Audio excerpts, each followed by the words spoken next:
Hey folks, my name's David. Welcome to another episode of the Vintage Future. Today I'm going to be doing a boot review on this bad boy right here. These bad boys right here. This pair of Viberg 310s in olive waxed flesh. As far as I know, in the same way that Aero Surfer LV, I love that guy.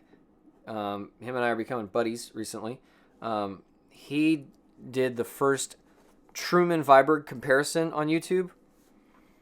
This is the first, as far as I know, YouTube review on a Viberg 310. Maybe even the first video review in the world. There's written reviews, but I've never seen a video review of this. So in the comments below, you can comment if I'm wrong about that. But I think this is the very first Viberg 310 video review on the internet. And today is June 3rd, 2020. So just for a time marker. But anyways, let's start first things first. Let's talk about how I acquired them. Let's talk about how you could acquire some if you want them, what it came with, and then we'll talk about the construction of the boots from the outside and the inside, and then some of the specifics of it. So first of all, Acquirement. Well, here's the first thing you need to know about these boots. And this is one of the things I love about them, aside from the boots themselves, which are amazing. I'm going to keep these the rest of my life. These are my favorite pair of boots right now, and I think they might end up being one of my favorites for my life. They're really unique. There's not that many of them. Let's put it this way. If 100 people right now, right this moment, went and bought Viberg 2030s, you wouldn't know. I wouldn't know. Why? Because there's just so many of them. I mean, you can buy them at Shop Lost and Found, 316, Brooklyn Clothing Company, Division Road, Standard and Strange, Withered Fig, Viberg.com. You know, there's just so many vendors that carry the Viberg 2030, and I didn't even name a third of them right there. If you look on Viberg's website, there's like dozens of vendors that sell the Viberg 2030. But if that same 100 people, instead of buying a Viberg 2030, if that same 100 people went out right now and they bought Viberg 310s, and you know, let's just assume they had those boots in their size. If 100 people went and bought Viberg 310s, there would be no more new Viberg 310s available in the world. There's just not that many of them. So to give you an idea of how there's not that many of them, that I know of, there's only 4 vendors right now that are carrying them. And they usually carry them in fairly limited runs. It's not like they carry these things constantly and have, 10 sizes in every pair. It's so not that way. So there's Benny's in Hong Kong. They have a few different makeups.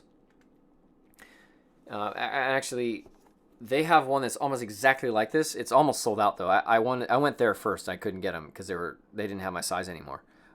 Olive wax flesh and everything. The difference is this has the non-gusseted tongue and it's a lined tongue. They have an unlined tongue and it's gusseted. But anyways, so Benny's in Hong Kong. You can get these at Kentaurus in Germany. That's where I got these. So Stefan there, he's a great guy. He was super cool to work with. In fact, the shipping cost ended up being a little bit more than he originally quoted me. And he said, hey, don't worry about it. I'll cover it. Really cool guy. And I think everyone in Germany knows that already. But foreigners like me, we didn't know that. If you're looking for cool boots like this or a bunch of other cool stuff, cool clothing like this that you can't get in the U.S., check out Kentaurus on their website. There's an English setting. You can look at it in English. Great place, great guy, great crew. So anyways, Benny's in Hong Kong, Kentaurus in Germany. You can buy them at Division Road. Division Road right now only has one makeup, and it's black rough out with a black glossy cut wedge sole. And they've had other makeups in the past, but as I said, these aren't standard. They just come and go. And then the last place is Standard and Strange. But that's it. And even what I just told you, that'll change in 6 months to a year. And it's never going to be this thing like the 2030 where there's this base model that you can buy at all these different vendors. There's not really a base model Viberg 310. There's really just these unique runs, these unique makeups that each of these vendors gets from Viberg. And once they sell out, they're gone. And every so often they'll redo them. But often you'll find a used Viberg 310 on the internet and you'll be like, oh, I want a new pair. And you go looking for it and you're not going to find it. So that's one interesting deal.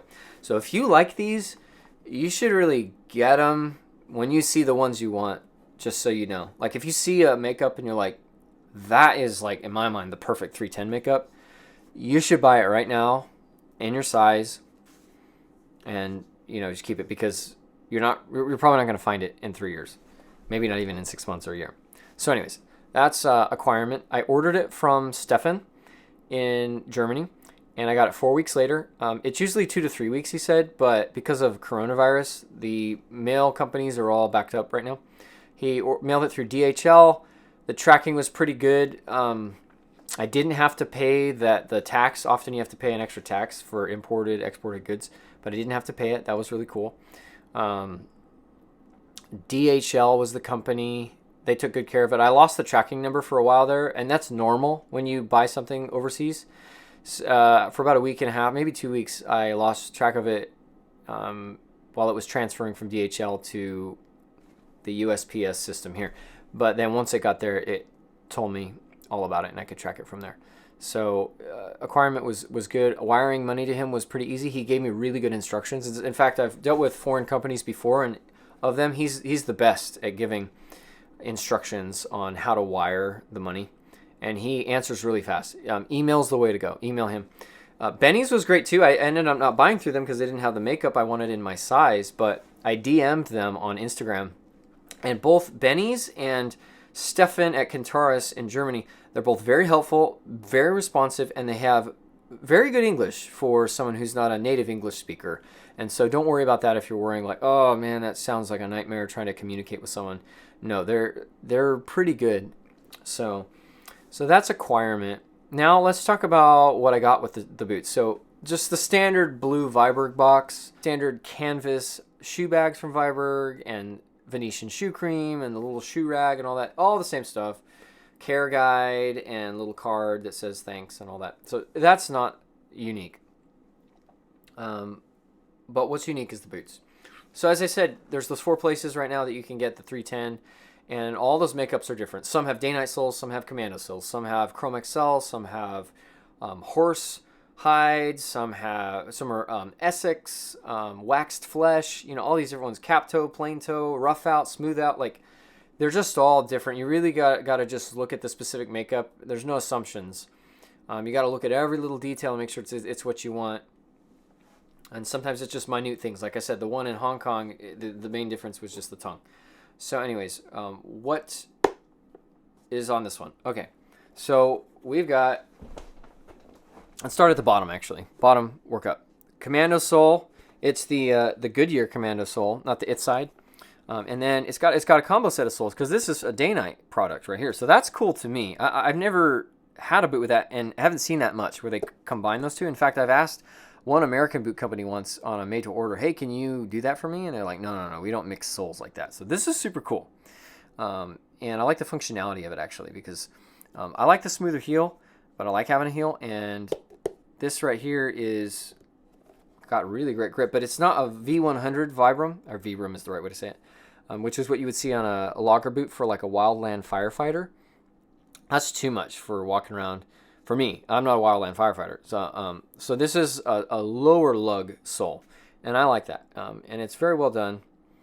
So yeah, these are made by the same company that makes these, the day night company. They're just their version of the Commando.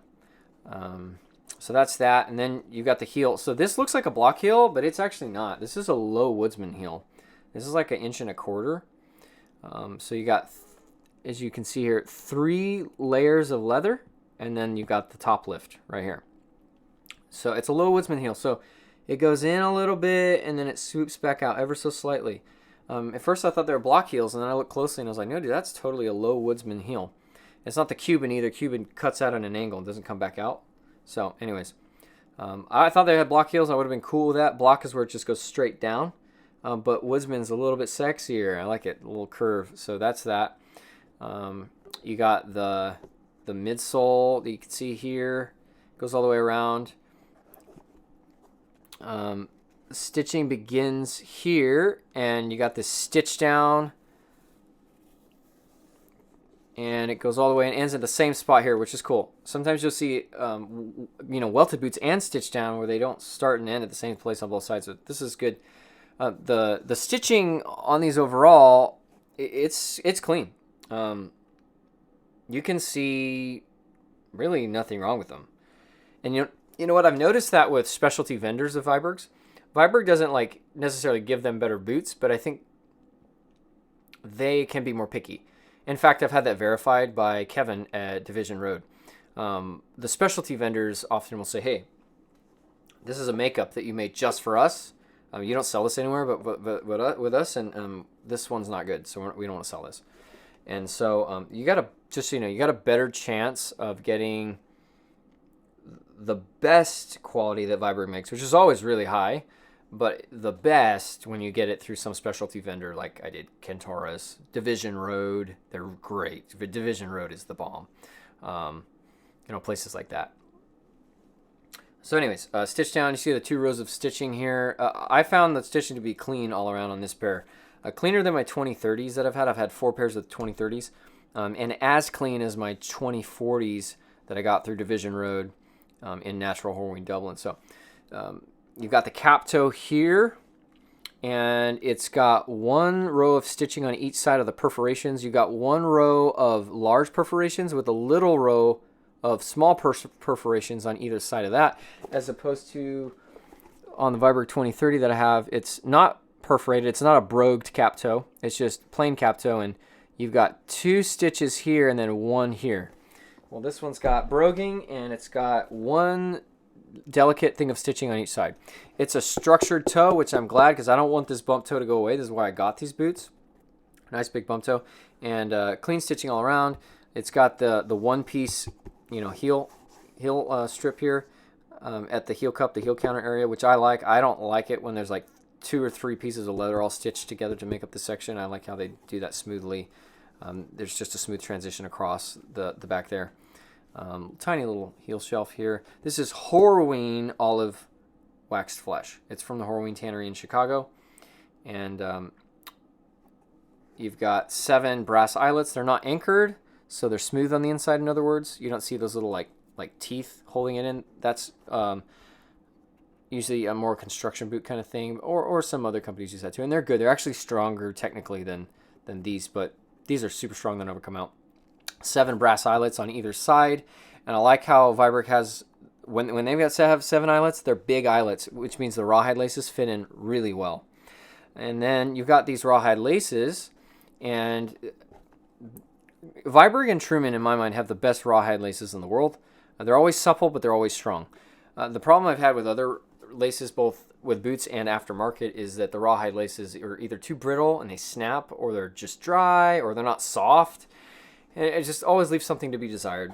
So that said, the one little nitpicky thing I would say would be the length of these was a little awkward. When I go to the top eyelet, everything's a little short, and when I go to the next eyelet down, it's a little long. So not a big deal. You can always cut your laces down. I guess what I'm saying is I rather would have had these 6 inches longer, and then they'd be long enough on this eyelet and the next eyelet or whatever. So I don't do the whole tie around the back thing. If you did, though, you wouldn't have enough length. These aren't long enough to do the tie around the back thing. So that's what I mean. Awkward length of laces. And it came with these as well, the waxed cloth laces, the brown ones that Viberg usually gives, which in my opinion are the most luxurious cloth laces in the world. I mean that. I always buy Viberg laces for even my other boots. I think a lot of other boots, their cloth laces look kind of cheap, just my personal opinion. So I like that.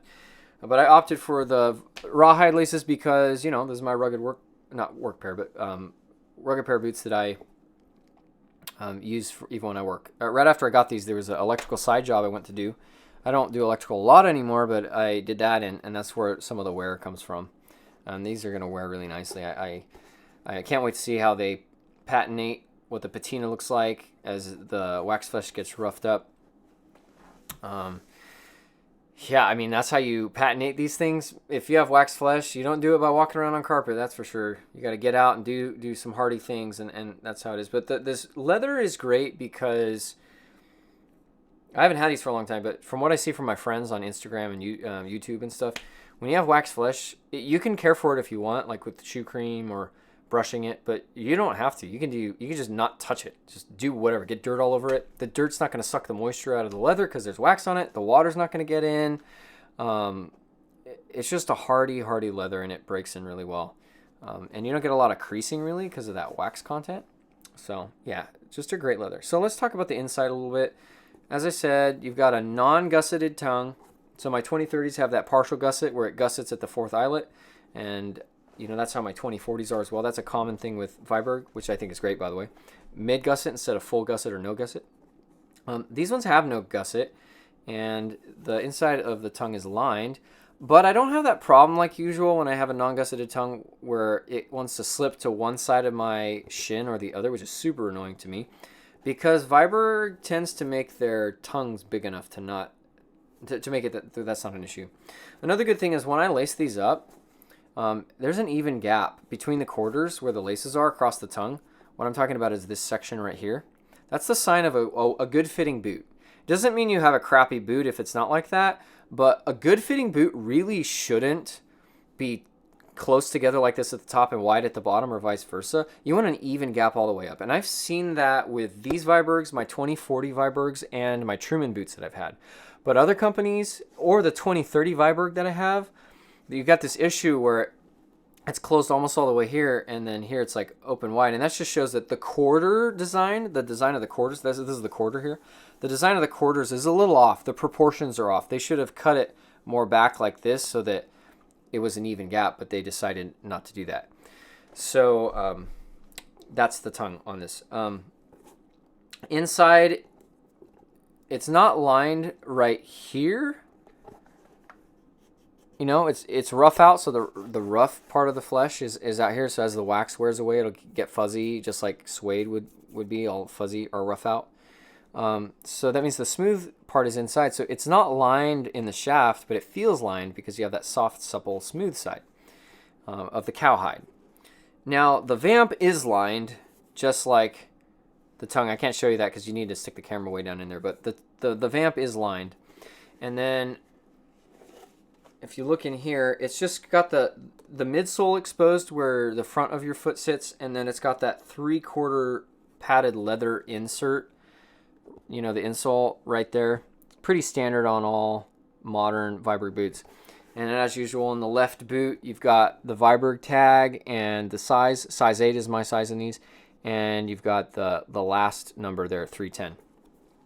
And so let's talk about fit. How do these fit? Well, I put insoles in them. This is actually just a cheapo Red Wing one. I'm gonna get hopefully some of those sweet Badalassi leather insoles at some point. But anyways, as you can see, very thin. So these are old. Sorry, kind of gross and weird. But anyways, very thin. So I gave these a 7 out of 10 out of the box as far as fit, and I give these an 8 out of 10 with the insole. Here's what I mean. These are going to be they're going to be a roomy, boxy fit in general, and that's intentional. So my 2040s are supposed to hug your foot. Even with the perfect fit in these, they're not supposed to hug your foot. They're supposed to be a little roomy because it's a big boot. So 7 out of 10 without the insert because there's a little too much room every which way. It is fine if I cinch the laces down. It was fine. But I was like, I don't really want to cinch the laces down that much. So I said, hey, I got plenty of vertical clearance in this big toe box. Why don't I put a full insert in and just see how it fits? So I did just that. Put this thin insole in, just like this. And now it's an 8 out of 10. The reason it's still an 8 out of 10, not a 10 out of 10, is I still have a little bit of lateral movement in my heel, in this heel cup here. Perfect fit would be like my 2040s, which literally it's like they were molded to my heel. There's a little lateral play. It doesn't bother me. It's not really like heel slip or anything. It's just lateral movement. So it could be a little better on that count.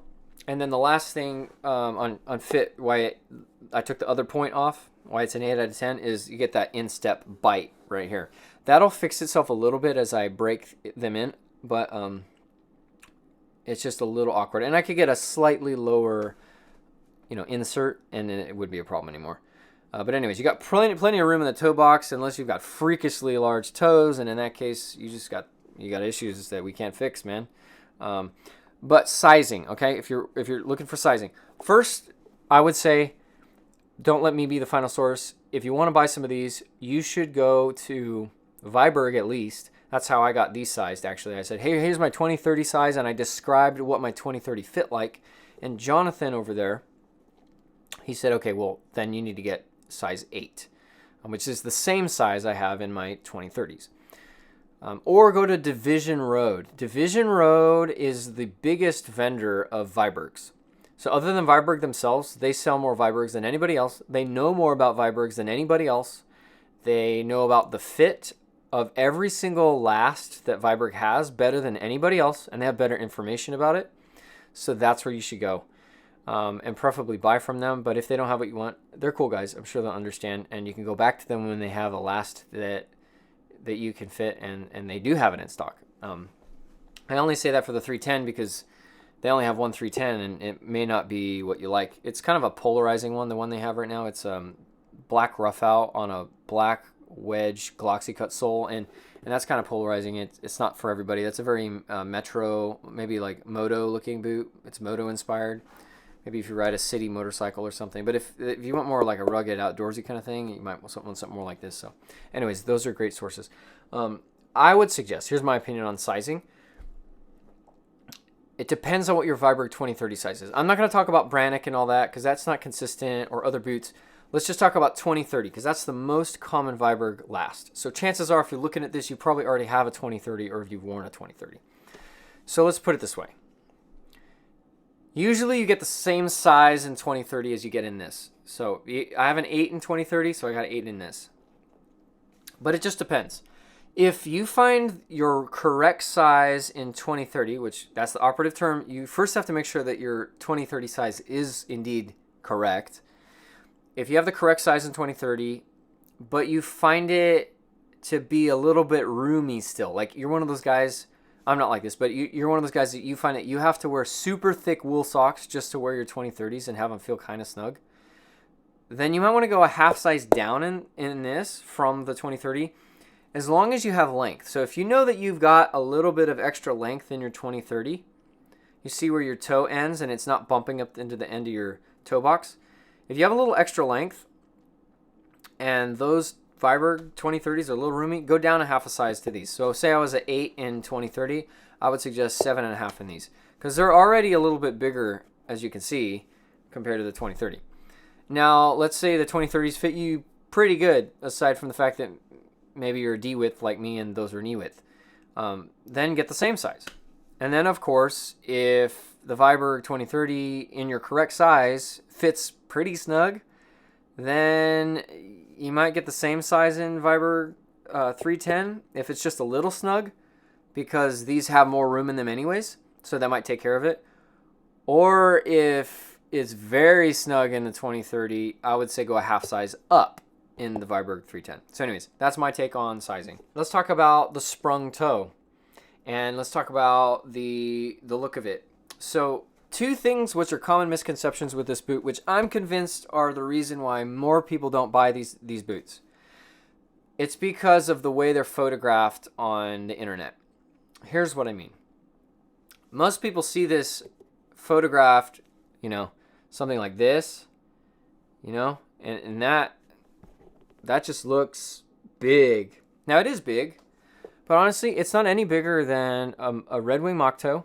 And it's not any bigger than a pair of Doc Martens with a steel toe. It's not really that big of a boot. And just to prove that to you, I mean, check this out.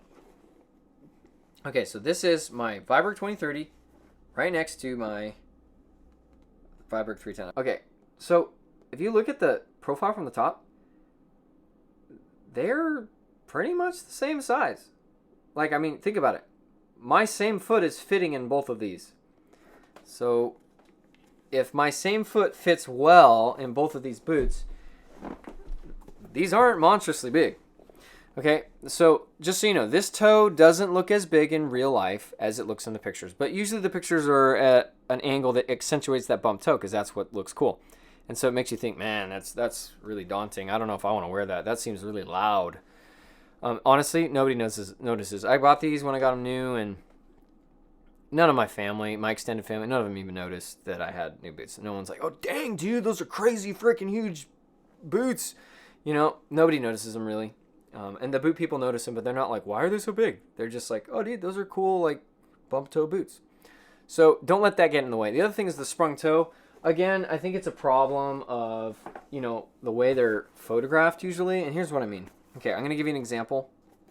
Okay, so they're usually photographed, again, to accentuate how cool the sprung toe is, but it doesn't help people who are afraid of the sprung toe. They're usually photographed like this.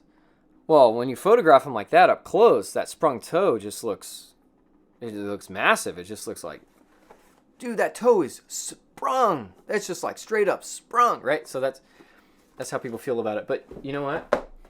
Nobody is looking at your boots at this level. You know, nobody's face is on the ground like, oh, wow, oh. You know, we don't do that. So when you're walking around with these, I guarantee you, 95% of people, and this has been my experience, 95% of people won't ever notice it. The people that do will ask, but most people aren't like, oh, dude, what's up with your toe? Why is it like sticking up like that? So if that's in the way, don't let it be in the way.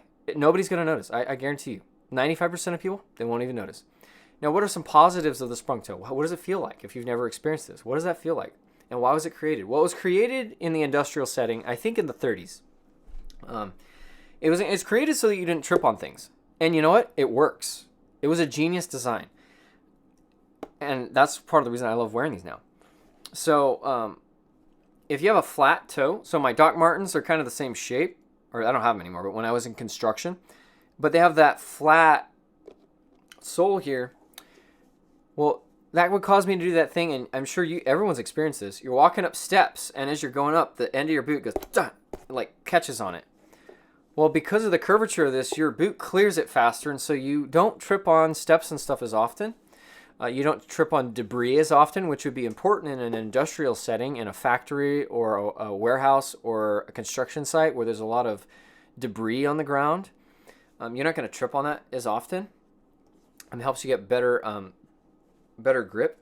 So yeah, I love that. It actually feels really good. And how long does it take to get used to it? It doesn't take long. I wore these for like 2 hours when I first got them, and by the time the 2 hours are done, I forgot that the toes were sprung. So it's not really going to be as much of an impediment as you might imagine.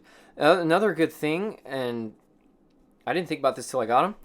Hey, we all know, where do the boots soles wear? Right? They wear right here usually at an angle, which is super annoying because I'm like, man, this top lift has so much life, but because it wore off at an angle, I got to pay money to get the top lift replaced. So it wears here, and where else? The toe, right? It always wears at the toe, and that's a big deal with dress shoes, right? That's why people do all kinds of things with the toppies or topi, however you say that, you know, and the what do you call those things? Toe taps. The toe taps and heel taps, right? It's because it wears. Well, guess what? With a sprung toe, you're not going to wear your heel out. Or you're not going to wear your toe out.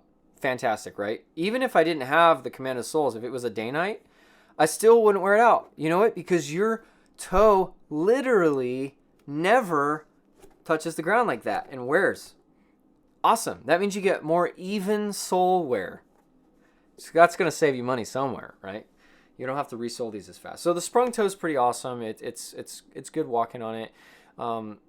White's describes the sprung toe as a rock as you walk thing, but unfortunately that sensation only lasts about an hour or two, and then you can't feel it anymore. It's like, man.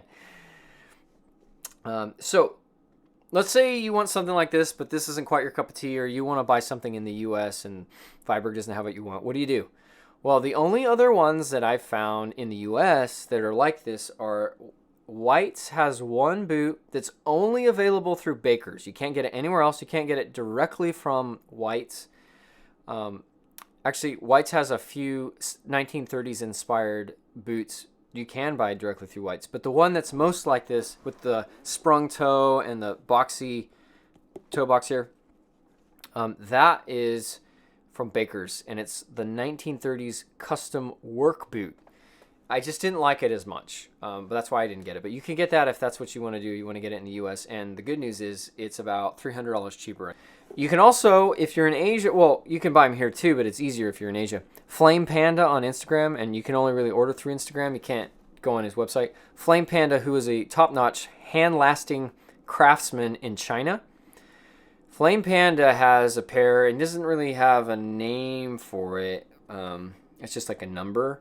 But his last looks kind of like this as well. It doesn't have a sprung toe, but it's got like a boxy thing like this. So that's another place you can get that. And they run roughly $600.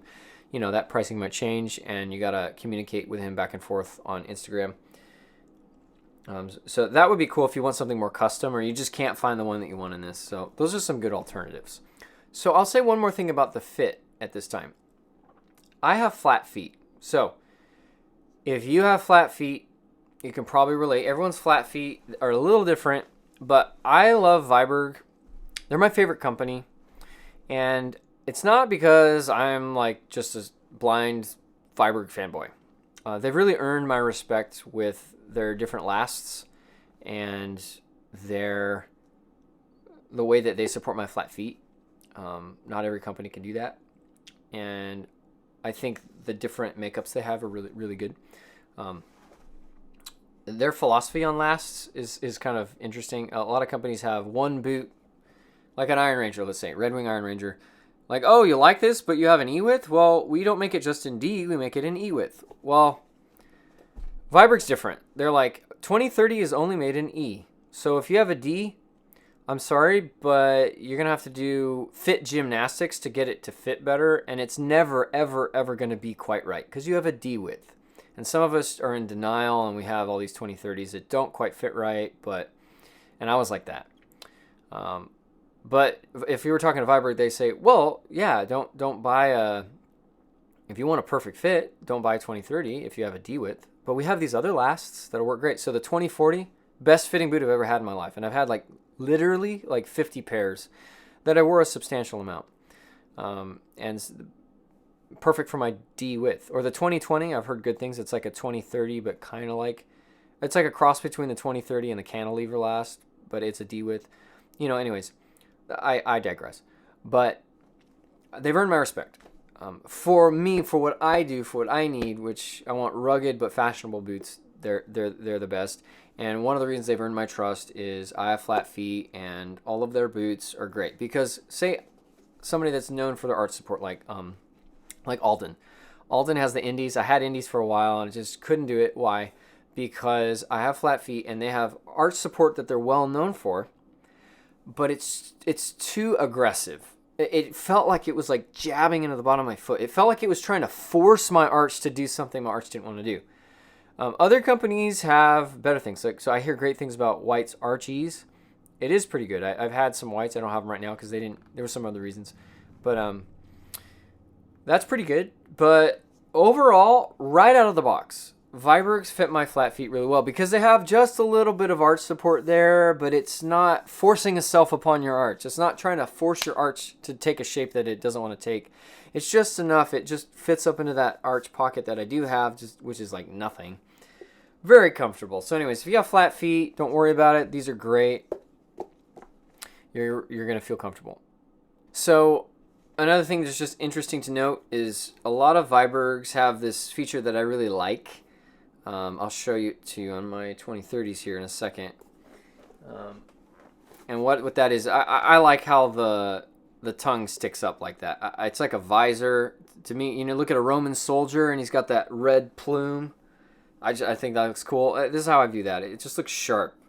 It's almost like a spoiler on a nice sports car, just like sticking up. I like that. That looks sharp. Truman has the same thing. It's great. So I have that on my 2030s. I have that on my 2040s, and one of my favorite features. Unfortunately, this doesn't have that. That's okay, just because of the style. I'm okay with that. But this has a flat top. They cut it flat. So that's a wrap on the Viberg 310. I hope I did a good job because, as I said, as far as I know, this is the only video review of this boot on the internet, and I want to do a good job. So if there's something you think I should add, let me know. Or if you have questions, I want to talk about them in the comments down below. But the summary would be, this is a great roomy fit. Plenty of room for an insert if you want that, but good even if you don't. Sometimes Viberg gets a bad rap for having boots that don't fit right, but you should just check out some of their other unique lasts like this. And these are the cleanest construction that I've had aside from my 2040s through Division Road. These are some of my cleanest. You know, I've had 4 2030s, and the construction on these is cleaner than those as far as like stitches and proportions and even cap toes and eyelets and all that. These are just flawless. I keep looking for something wrong, and the only thing I can find that this is like not bad, but is maybe you can see. Yeah, you can. So the 2 pieces of leather here and here that come together and they're stitched together and then covered up by the heel piece. One's more recessed than the other right there on that one, and then a little bit here, but not as bad. But like, really, that's nothing. So you want a quality bulky boot if you don't look like anybody else. If you want a boot that you could probably wear and never see another human being wearing these the rest of your life, buy the Viberg 310. This thing's great. This is one of the few boots that when I bought it, I was like, I'm going to have these for the rest of my life, or at least as long as they will last. And I hope they still make them when I'm done with them, but I'm not going to worry about that. That's probably going to be 20 years from now. So anyways, that's the Viberg 310. As I always say, thank you so much for watching. If you like what you see, subscribe. I would really appreciate it. And as I always say, put on your golden era and let the boots take you to places more important than boots themselves.